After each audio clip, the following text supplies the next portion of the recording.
Hello to all of our newly admitted Tritons for fall 2020. Whether you are joining us from inside of the US or from the other side of the world, on behalf of the International Students and Programs Office, also known as ISPO, good morning, good afternoon, good evening, wherever you may be. My name is Tricia Schuler, and I'm the Assistant Director of International Student Services here at ISPO. I'm joined by my colleague, Emily Stewart, International Student Advisor, who will be assisting us with the Q&As today.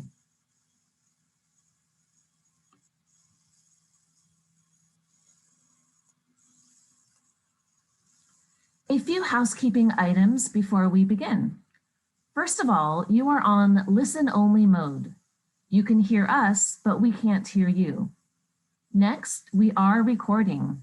This webinar will be posted at iwebinars.ucsd.edu. And lastly, please use the Q&A box to get your questions answered.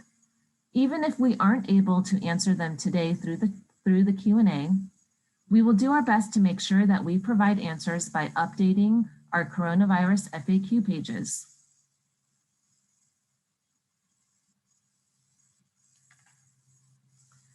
Today's session will cover working in the US for graduate students.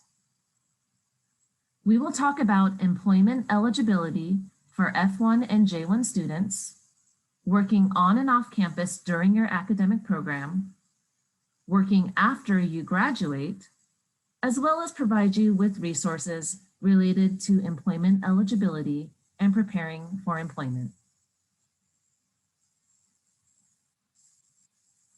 Throughout our time together, I may ask you some questions, so pay close attention. Locate the raise hand icon on your screen to stay engaged. So let's go ahead and practice. Raise your hand by clicking on the raise hand icon.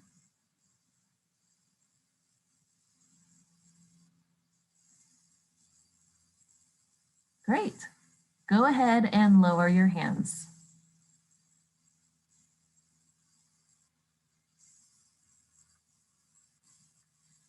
International students in F1 and J1 status are eligible for various types of employment while you are here in the US.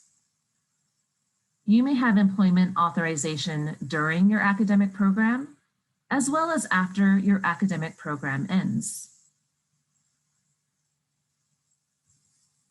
Let's take a look at a typical student's timeline at UC San Diego. Newly admitted students will generally arrive in the US and start their program of study in the fall.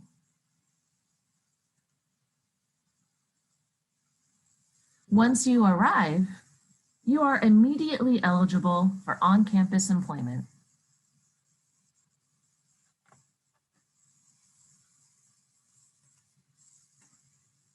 In order to be eligible for off-campus employment, students are generally required to complete at least one academic year, which is 3 academic terms, before they can apply for off-campus work authorization.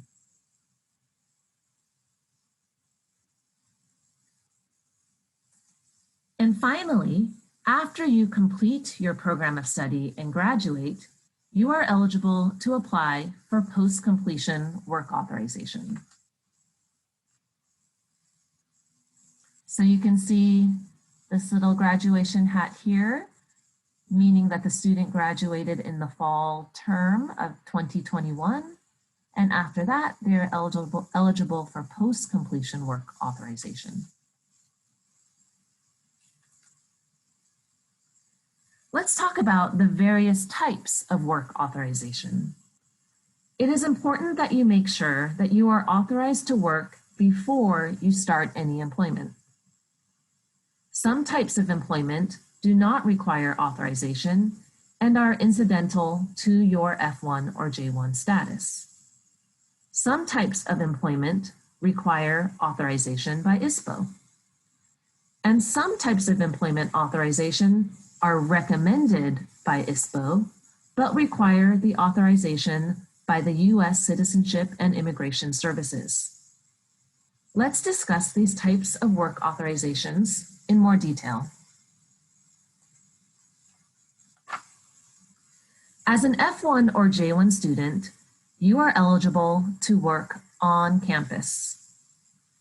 On-campus work is defined as work on the school premises and employed by the I-20 issuing institution. For example, this would be work at the UC San Diego Library, dining, or residence halls, or as a UCSD teaching assistant or researcher. In addition, you can work on campus and be employed by an on-campus commercial firm that provides direct student services. For example, this could be employment at one of the restaurants in the Price Center.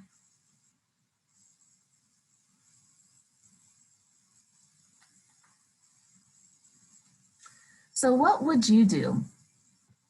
Is working at the Starbucks at Price Center, which is located on campus, considered on-campus employment for international students? Raise your hand if you think yes.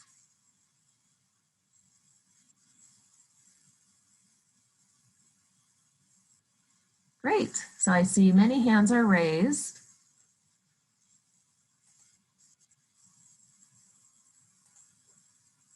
And the answer is yes, working at Starbucks at Price Center is considered on-campus employment because they are a commercial firm that is located on campus that is offering direct student services to students at UCSD.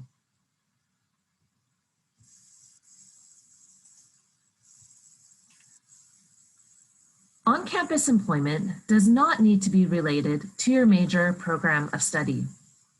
During the academic year, you may work up to 20 hours per week, and during the summer and spring and winter breaks, you can work more than 20 hours. So what type of work authorization do you need for on-campus employment? For F1 students, you do not need any permissions from ISPO. For J1 students, you do need to request and receive an employment support letter that is authorized by ISPO.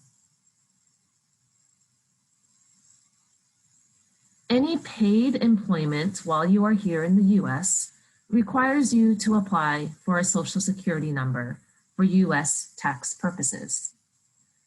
We will talk more about Social Security later in this presentation.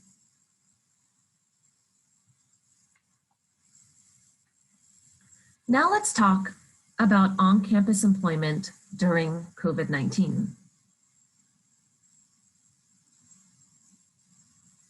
Many positions on campus are currently not requiring their student employees to report to work in person.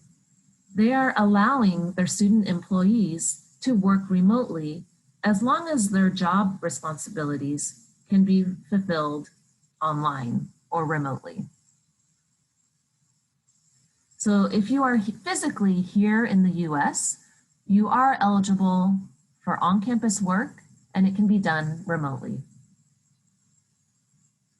For F1 students outside of the US, you may be eligible to work remotely for UC San Diego without being in the US in active F1 or J1 status. For example, graduate students who have accepted GSR, researcher, and TA, teaching assistant appointments may be eligible to begin this fall.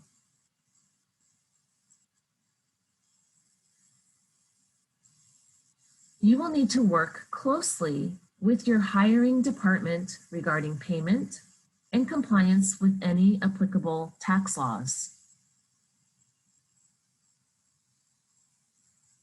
You will need to comply with all applicable income tax laws, including tax filing and payment mandates of the US, California, and any country where you are currently residing and working. Please know that taxation questions are beyond ISPO's purview and should be directed to a credible tax professional located in the place you reside.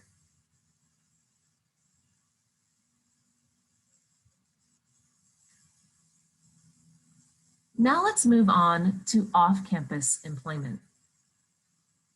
F1 students in their academic program of study will generally request off-campus employment in the form of what is called curricular practical training. For J1 students, off-campus employment authorization during your program of study is called pre-completion academic training.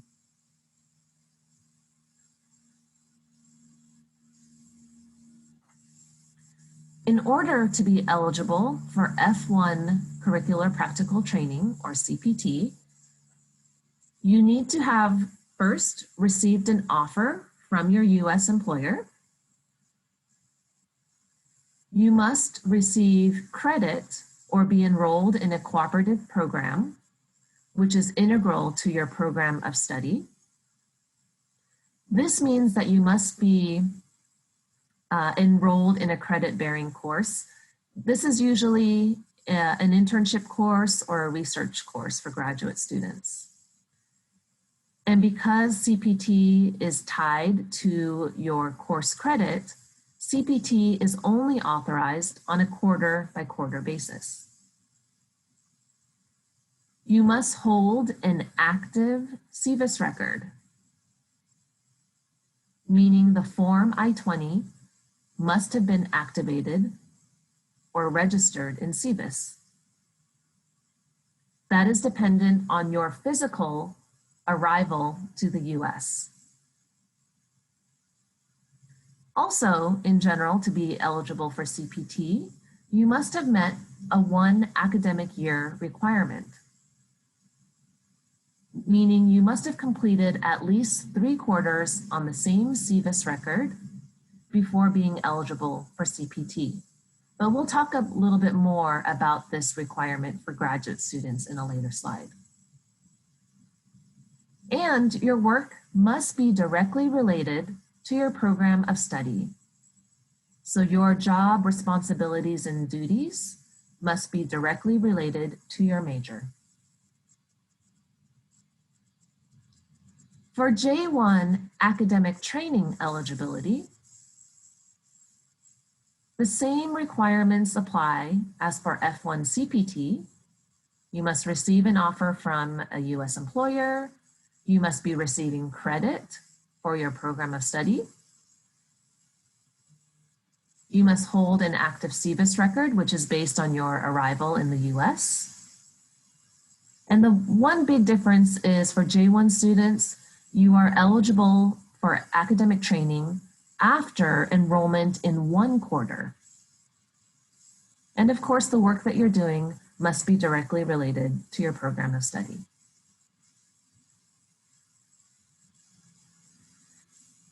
Once your CPT is authorized, it will be updated on your Form I-20 with your employment information. You must wait to begin working until you have your I-20 with the employment information annotated on it. On the J1 Form DS 2019, this will be located on the academic training section on the first page of your DS 2019.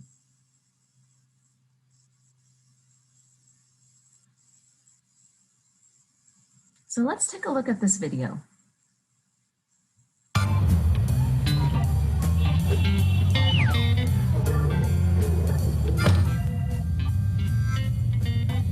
I guess I can take random jobs like babysitting or driving Uber, since they're not real jobs anyways.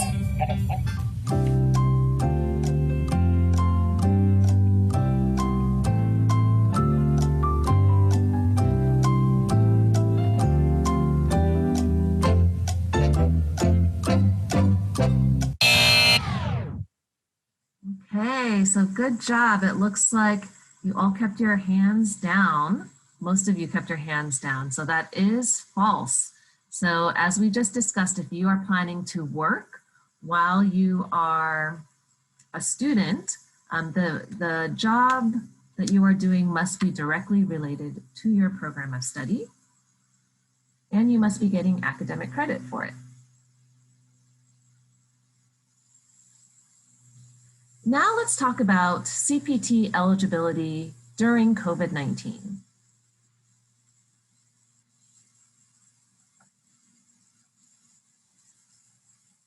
So during this time, many of you may be outside the US for your first term of study.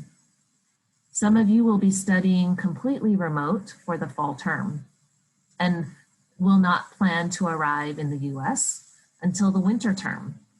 Let's talk about how that may impact your CPT eligibility. So as we mentioned before, you can only be eligible for CPT once you hold an active SEVIS record. And remember that activation is based on you physically entering the US. So those of you who are outside the US are not eligible for CPT for the fall term if you will be outside the US for the fall term.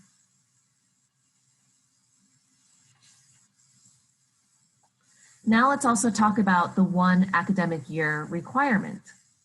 So as I mentioned before, generally to meet the 1 academic year requirement, you need to be enrolled full-time for at least 3 quarters on the same SEVIS ID in active status. However, please note that for graduate students, you may begin CPT prior to the 1 academic year at the discretion of your department under the exception to the 1 academic year requirement for graduate students. So this means if your graduate department supports you starting CPT prior to meeting the 1 academic year requirement, and you are enrolled in the proper coursework, you have an active record, you're here in the US, you may begin CPT.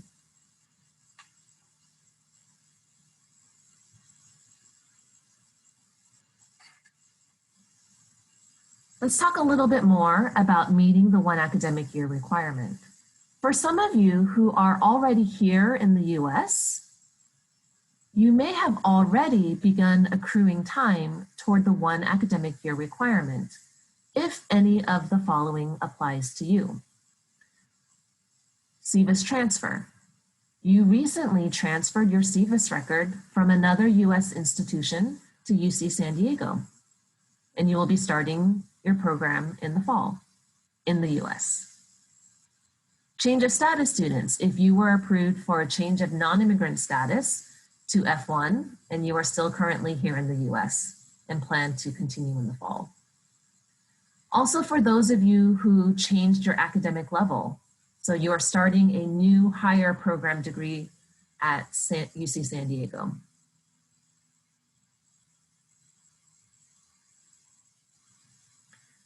So understanding your timeline for off-campus employment.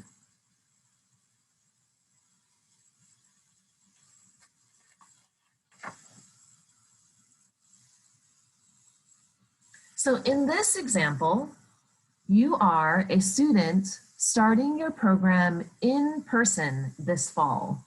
This means that in the fall term, you are arriving in the US or you're already here in the US, and ISPO can activate your SEVIS record. To count your 3 academic terms for the 1 academic year requirement, we would count from fall, winter, spring, and then you would be eligible for off-campus employment in the summer. If you are starting your program of study remotely for the fall term, you would hopefully arrive in the winter term, which is when the ISPO can activate your record, and that will then start your count of the 1 academic year requirement. So let's say you arrive in winter, spring, you decide in the summer to take a short vacation break, enjoy San Diego, and you come back in the fall. That would be 1, 2, 3 terms, and then you can start off-campus employment in the winter of 2022. If you decide to enroll full-time in the summer, You could start working off campus starting in the fall. 1, 2, 3, and start working here. If you begin in the spring, let's say you start remotely and you arrive in the spring,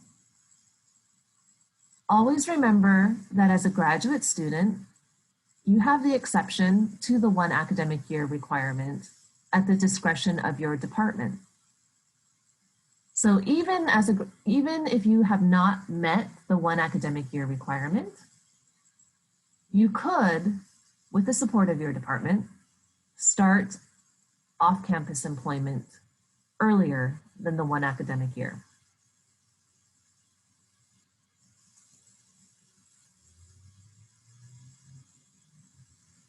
Let's move on to talking about working after graduation. So working after your academic program ends. For F1 students, this is called Optional Practical Training, OPT. You're generally eligible first for an initial 12 months of OPT authorization. For those of you in the STEM majors, so science, technology, engineering, and math majors, you may be eligible for another 24-month extension. OPT is recommended by ISPO and authorized by U.S. Citizenship and Immigration Services. So this means you will need to work closely with ISPO and USCIS for OPT. For J1 students, it is called post-completion academic training. The authorization length varies depending on your program of study and your employment, and it's authorized by ISPO.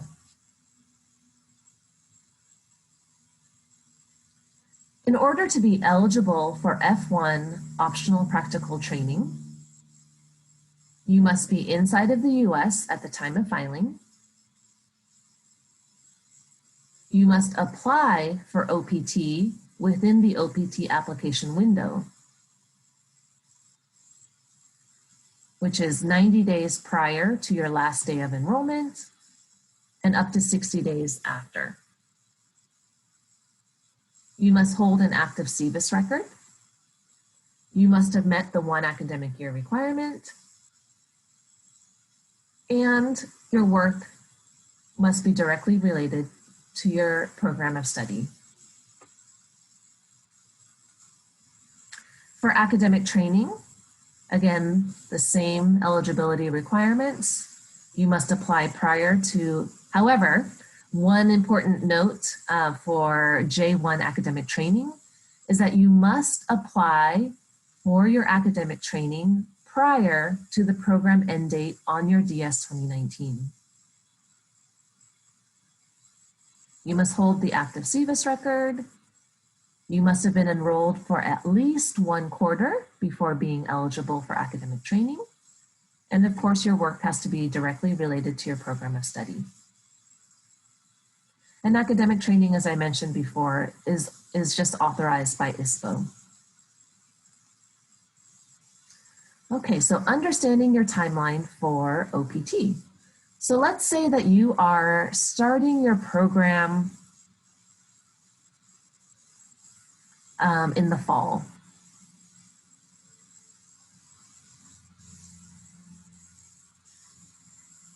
You are eligible to start your post-completion OPT after 3 terms, fall, winter, spring, to meet the 1 academic year requirement.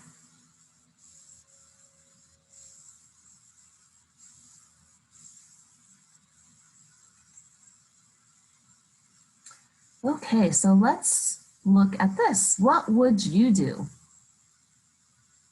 I can continue to work on CPT even after I graduate and complete my program of study. Raise your hand if you think yes.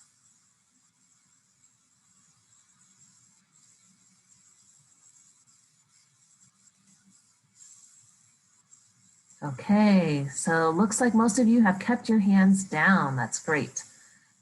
So remember, CPT or curricular practical training is the type of work authorization that you need before you graduate. After you graduate, it is the work authorization you would use is called OPT, optional practical training. And again, that's for F1 students.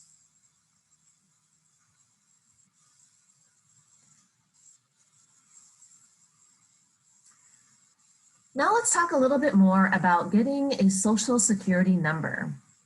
So the social security number is assigned by the US government and it is used for tax reporting purposes. And it is required for F1 and J1 students who will be earning money while they are in the US. In order to apply for a social security number or even to be eligible for a social security number, you must first have work authorization. Many of you may first get work authorization by working at UCSD on campus. You can also get work authorization through F1 CPT or J1 academic training or through OPT. Your SSN is issued by the Social Security Administration Office, not ISPO.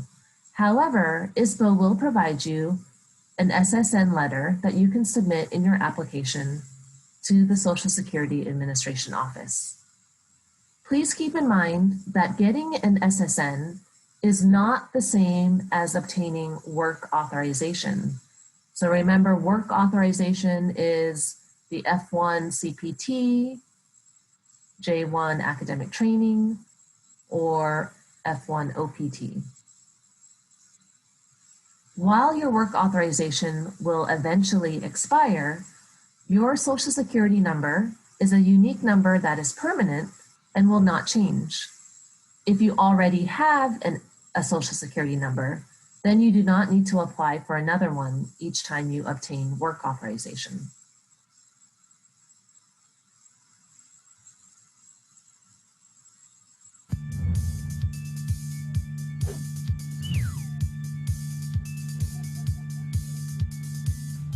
Now that I have a Social Security card, I can work anywhere, anytime.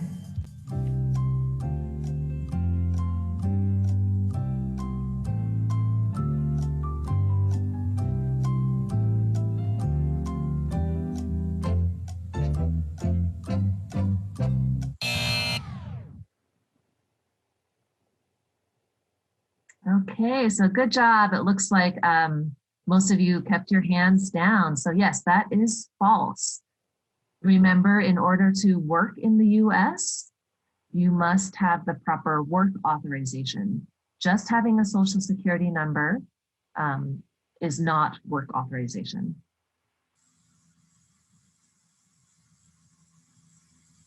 So we've talked about the various types of work authorizations that you need as an F1 or J1 student.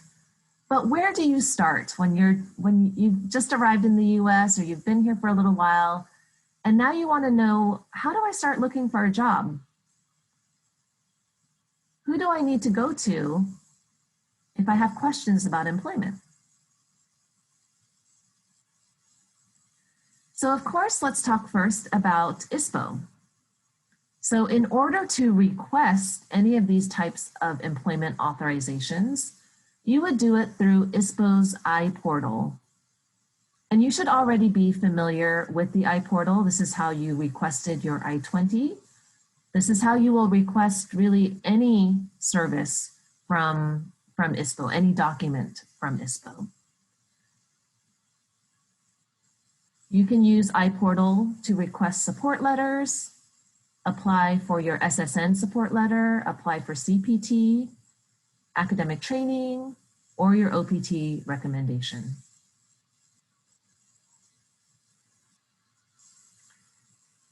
And at UC San Diego, we're a very large, decentralized campus.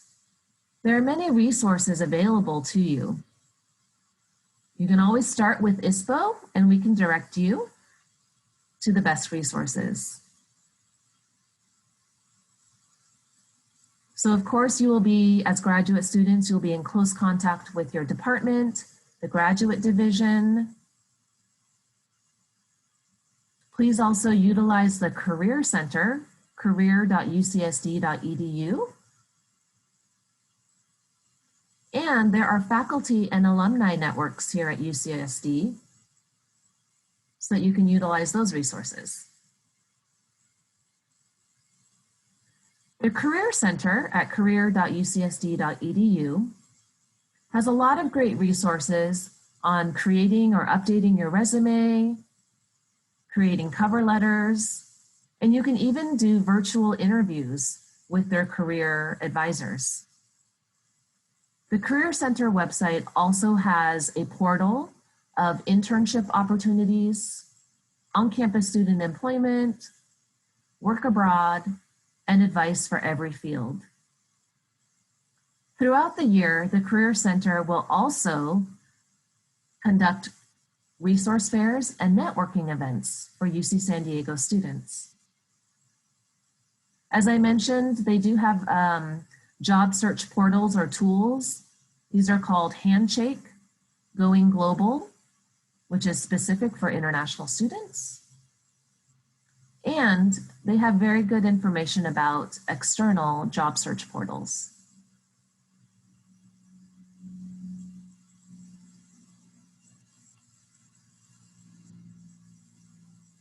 So we're close to the end of our formal presentation. I hope that you are all able to learn and understand more about employment and authorization for F1 and J1 students from today's session. Remember that all of today's information is available on our website at istudents.ucsd.edu.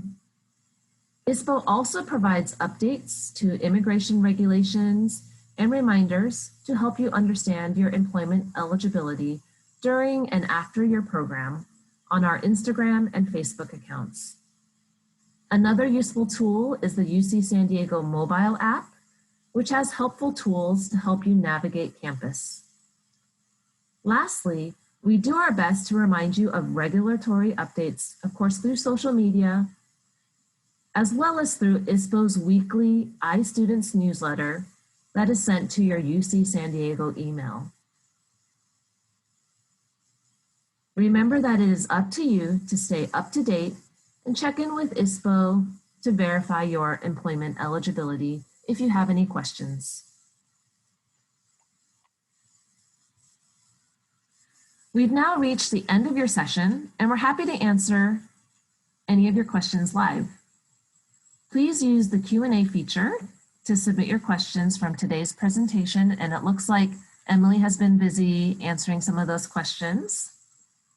And let's see if there are any we want to answer live. Yeah, there's been some great questions. There's one that maybe you can answer, Tricia. A student asking if they're going to work as a TA, do they need the work authorization documents from their department before they can apply for the SSN support letter from ISPO? Great question. So yes, you will need to have your TA letter or the UCSD job offer letter to request the support letter from ISPO. Great. Are there any other questions?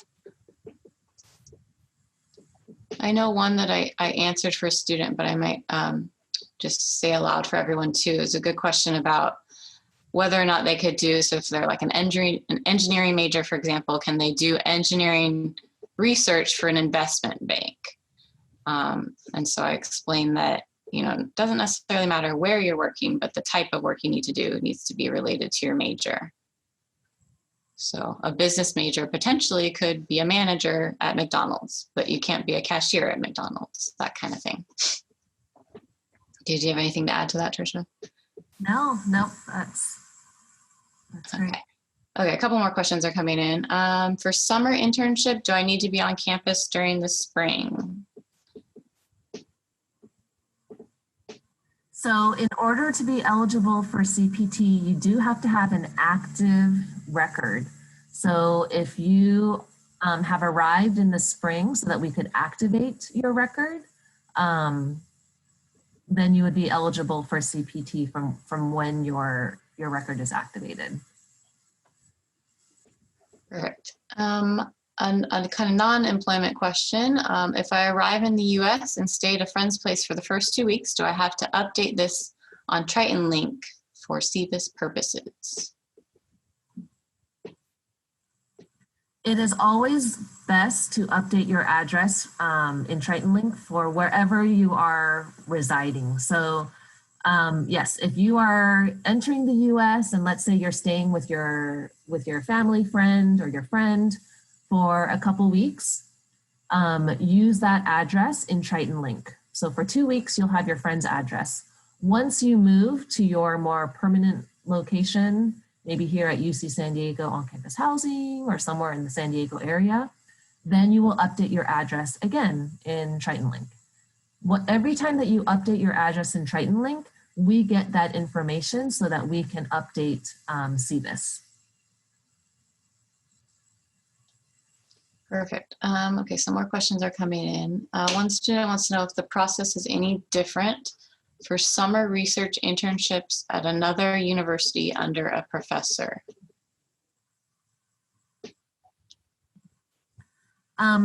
So in those cases, because it's off-campus employment, right? You would generally be required to have CPT work authorization if you're working off-campus in the summer. Even if it's doing research at another university, it's considered off-campus. Great. A question about is the the requirement to be enrolled in at least one in-person course for fall quarter, is that related to CVIS activation or to work authorization? So the SAVB guidance for the fall 20 term, because of the COVID-19 pandemic, requires newly admitted students or anybody who's been issued a new I-20 for the fall term, if they want to request entry to the US, they must be enrolled in an in-person course. And then once you've entered the US, that's when we can activate your record. So it is there, it's kind of tied. I think the question is, does the in-person course, does that impact the activation of my record, or does it impact my CPT? So yes, it does impact the activation of your record.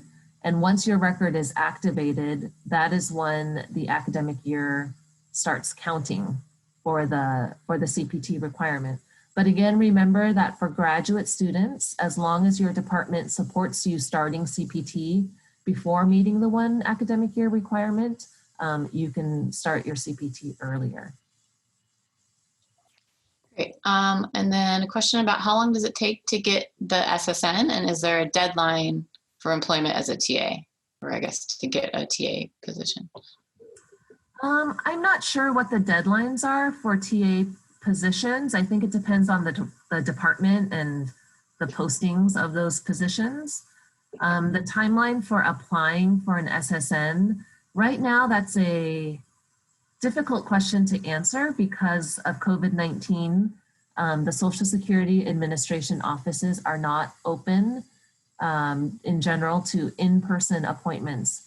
And for international students, you do have to go in person to apply for your Social Security number at the Social Security Administration office. They are doing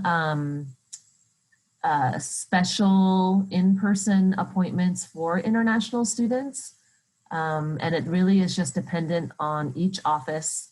But once you've applied for the SSN, it generally takes 2 to 3 weeks, I believe, to get the Social Security number.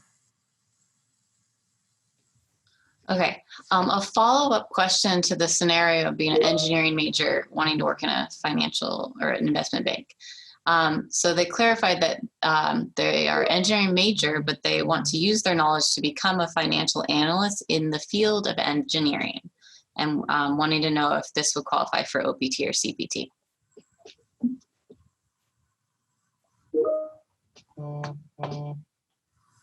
That's a difficult one. Sorry, I guess I'm not quite clear on the question. I mean, my answer would be kind of the same still, right? The work should be related to your major. So I think it depends what the work is that they'd be doing. Mm-hmm. Might be something to talk to their department about. Mm-hmm. Yes, bottom line is any work that you're doing has to be directly related to your major program of study. All right, looks like that's it for questions. Okay, great. So let's go ahead and do final reminders. If you do have any additional questions, you can always feel free to contact us if you just go to the icontact.ucsd.edu page. Oh, and before we get to our final reminders, just to let you know, there are a lot of orientation events coming up, and I wanted to promote these meetups. So there are interest group meetups that are hosted by students for students, and this is a place where you can connect to fellow Tritons with similar interests. So just go to iorientationucsd.com/meetup. In addition, there are regional meetups that are hosted by students to meet students from their own region of the world and to give them advice for studying as an international student at UC San Diego. I hope that you can meet each other through these interest groups and regional groups. In addition, you can find all of our various international related events at ievents.ucsd.edu. Check this out throughout the year for all of our programs that have an international focus.